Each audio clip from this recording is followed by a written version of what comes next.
This is the Dallas Morning News. Eat, Drink, DFW from the Dallas Morning News is made possible by Central Market. Hello, and welcome to Eat, Drink, DFW, the podcast from the Dallas Morning News food team. Each week, we take a look at food and drink trends in North Texas, talk about restaurants in Dallas-Fort Worth, learn some recipes, and sometimes even get tips from you, our listeners. I'm Anna Butler, the Dallas Morning News' food editor. This week, we're getting into some of Dallas's hottest restaurant openings of the year and sharing some info on celebrities dining in town. That's all coming up right after this. Central Market is really into food. Like when we say cheese, it's in 12 languages into food. Butchers, bakers, and sushi roll makers into food. We're talking so obsessive about quality you can shop blindfolded into food. Central Market is really into food. If you are too, then let us turn your shopping list into a treasure map. Get inspired, get adventurous, or just get a chef-made dinner when you've got more taste buds than time. No place makes every meal more amazing like Central Market. Really into food. Shop now at centralmarket.com. For the latest food and restaurant news in Dallas-Fort Worth, visit dallasnews.com/food. Also, we'd love to hear from you, so email us at eatdrink@dallasnews.com. Today, I'm joined by our food writers, Sarah Blaskovich and Imelda Garcia. We're going to start with celebrity sightings. Actors Sydney Sweeney, Glenn Powell, and John Stamos were spotted at several Dallas restaurants recently. It's just kind of fun to realize that these celebrities eat tacos too, or at least pretend to. Indeed, they do. These three were seen at Joe Leo on Fitzhugh Avenue in Dallas. Reports also say some of them dined at Hudson House and at Park House. Now, I think all three of them are famous in their own right, but I just want to say, of these three celebrities, far and away the most famous one in my mind is Uncle Jesse from Full House. Which we had someone on staff that was like, will people know who John Stamos is? And we were like, are you kidding me? Gasp. Yeah, he's the reason why I want to go back to Joe Leo. Fantastic chili con queso. Okay, so now on to some meatier food news. Sarah, you were impressed by a new restaurant in Uptown called Domo Domo Co. It was one of the most anticipated restaurant openings of the year. What do we need to order here? Well, here's the fun part. You do not order. So Domo Domo Co. is a Japanese Korean restaurant with a 7-course tasting. You show up and they feed you. Sarah, I want to know everything about the menu. Is it affordable? Is it expensive? I would say it is on the pricier side. It's $135 per person to dine at Domo Domo Co.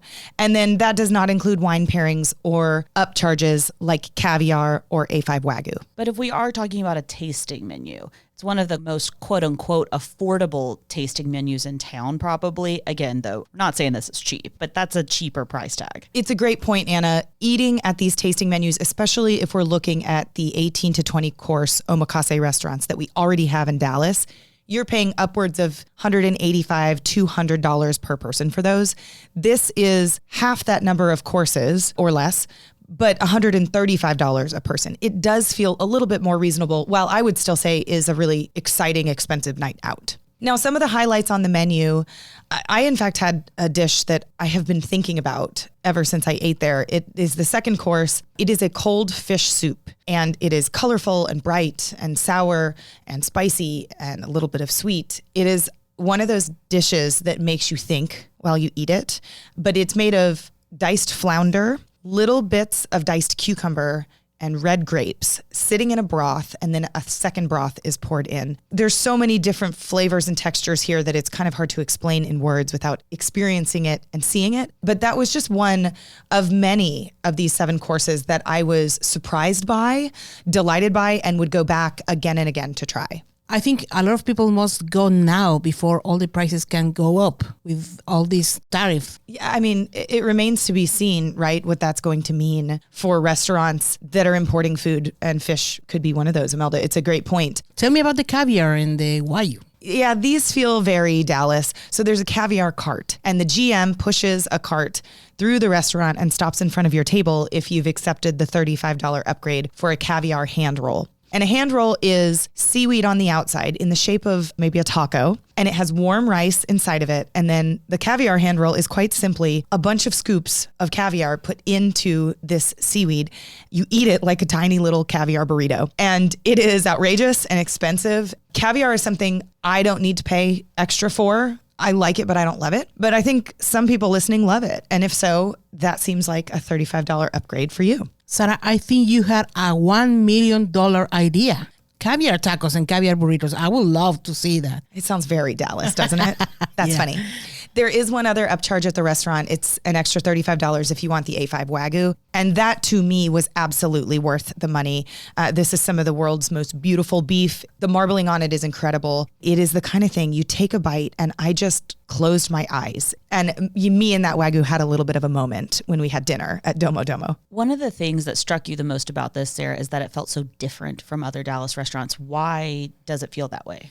Yes, Anna. So I often talk about food like I think about music, which is that everything has been done before. We're all playing with the same ingredients, just like musicians are using the same chords. And so it's great when a restaurant feels special, not just good, but different. And Domo Domo did that for me. It's only been open a few weeks, and I expect this place to get even better as we head toward Michelin season. I want to go back to the close your eyes idea.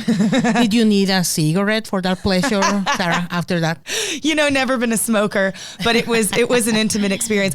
I'll say I had dinner there with my husband, and I would have called it a date, except a Dallas Morning News photographer joined us as well. So it was me and Chase and Shafkat, and the three of us had a lovely dinner date. Shafkat also crashed my date on Sunday.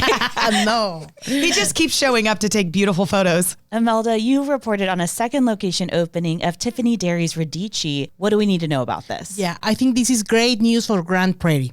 So Radici is going to open a new location on April 15th, so it's next week. Chef Tiffany Derry, we all know about her, of course, will showcase her Italian dishes. The first Radici opened in May 2024 in Farmers Ranch, and this place has been a success there with their house-made pasta and their huge wood-fire grill. So this new place will have floor-to-ceiling windows, a vertical green wall, so it can also host like weddings and corporate gatherings. Tiffany Derry is a celebrity chef. She was part of the Top Chef in 2010, and she was named the fan favorite because of her story. I mean, she started at 15 years old at IHOP, so she has like this history of being a grounded chef, and we love that. Co-founder Tom Foley is a big part of this restaurant. All the Italian cuisine dishes were always present at his family table. So Foley and Derry partnered in 2016 to create T2D Concepts, and they are defined as purpose-driven hospitality group. Tom Foley gave an interview to Bold Journey in 2023, and he said, at T2D Concepts, we are fueled by a spirit of service and a hunger to drive social change, working to bridge the gender and racial wealth gap in the hospitality industry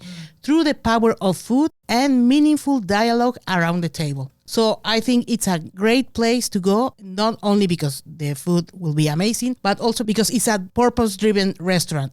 And one of Dallas's quirkiest concepts is reopening this spring. Sarah, will you be going to Good Surf? Well, funny enough, I was asked to go to Good Surf for work last year and declined. Why? Now, I did interview the owners and wrote about it, but this is an actual surf bar where you put on a wetsuit or a bathing suit and you surf on a man-made wave in the middle of a bar. And I just didn't love the idea of wearing beach attire for work. So I didn't surf in front of these people I was going to interview.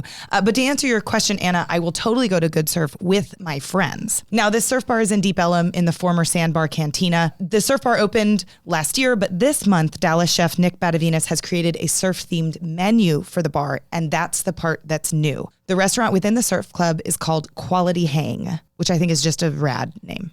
And it's basically open seasonally because people don't necessarily want to surf year round. You would think, right? They, I guess, technically will be able to surf, on days that are moderately chilly, but this seems highly seasonal to me. And Sarah, remind us about what other restaurants Nick Badavinas owns in Dallas. Sure, yes. He's the guy behind Neighborhood Services, which has for years been considered by some as Dallas's best American restaurant. He also owns Town Hearth, which is a steakhouse, and Montlake Cut, a seafood spot, and lots of others. I will note that Quality Hang is a collab, so it's not really a Nick Badavinas restaurant, just a place where he created the menu. So does that mean we won't get voodoo sauce?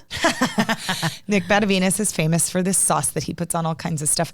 I don't know, Anna. Good question. You can read about all of these things by visiting dallasnews.com/food. We're going to take a short break, and when we come back, we're going to learn about how a beloved Easter tradition came to be.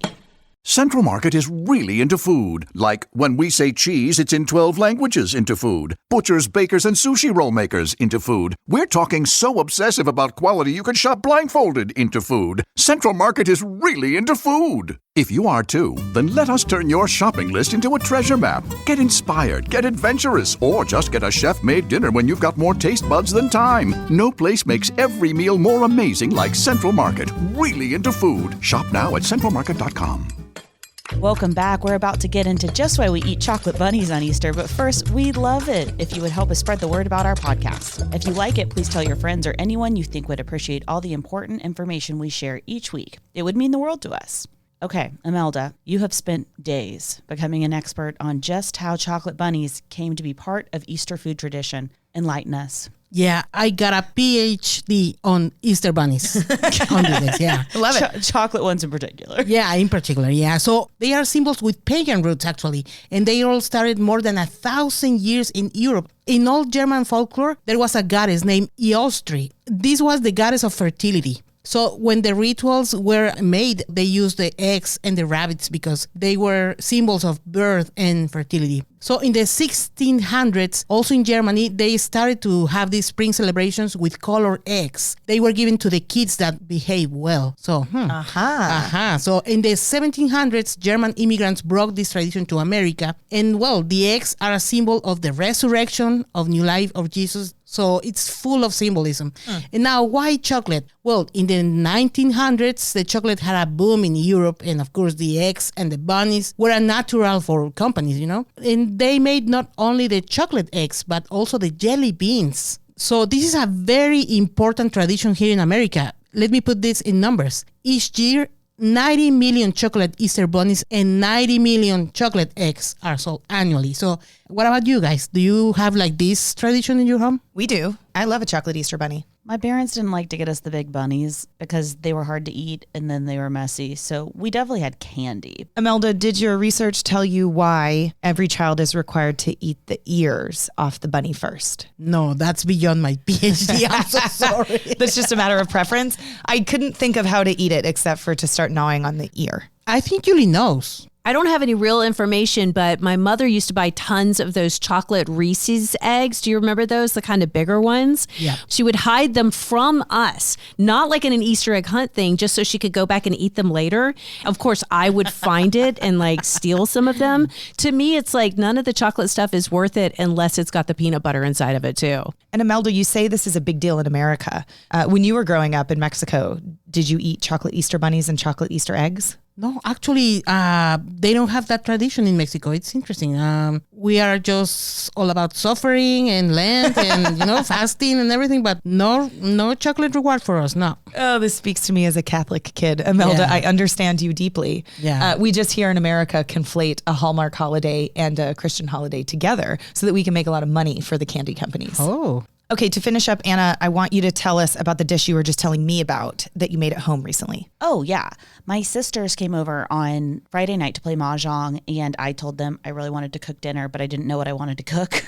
Yep. And then I remembered something I'd wanted to try with them. I'd had it with my boyfriend and a few other friends for dinner parties. Essentially, I seared chicken, but the magic really happens with this like super simple Boursin sauce. So you need like an entire thing of Boursin cheese. You can get any of the flavors. And what you want to do is basically chop half an onion, maybe a whole one if you're feeding 6 people. You're going to saute the onions until they're soft. You're going to add 3/4 of a cup of chicken stock. Bring it to a simmer. You're going to stir in the Boursin cheese, and then you've got the perfect cheese sauce. It is absolutely delicious. So it's stock and cheese only in the bottom stock, of your saucepan. Cheese and onion. I guess you could cut the onions if you have kids. I added parsley at the end. I let it simmer for about 5 minutes, stuck the chicken in to reheat, poured the chicken juice off the plate from when it was just, to the side chilling. But you could have this with steak. It would be delicious. Pork chops, it would be delicious. You could really just do it with vegetables too. But that is one of the easiest, fastest, fake fanciest looking sauces you could do. Were your guests happy? They were very happy. And you have to remember, this is probably more of like a fall winter dish, but man, it's been disgusting in Dallas for a few cold. weeks now. It was cold. So I was like, you know what? A cheesy cream sauce sounds great right now. I don't know. Cheese knows no season, Anna. I think that sounds great year round. And that's all the time we have for today. And we want to hear from you. Email us your food questions and food thoughts at eatdrink@dallasnews.com. And if you've missed an episode of the Eat Drink DFW podcast, we invite you to catch up. Make sure you're following Eat Drink DFW wherever you find your podcasts. Special thanks to our producer, Julie Fisk. For the news, I'm Anna Butler. Thanks for listening, and we'll see you next week. Eat, Drink, DFW from the Dallas Morning News is made possible by Central Market.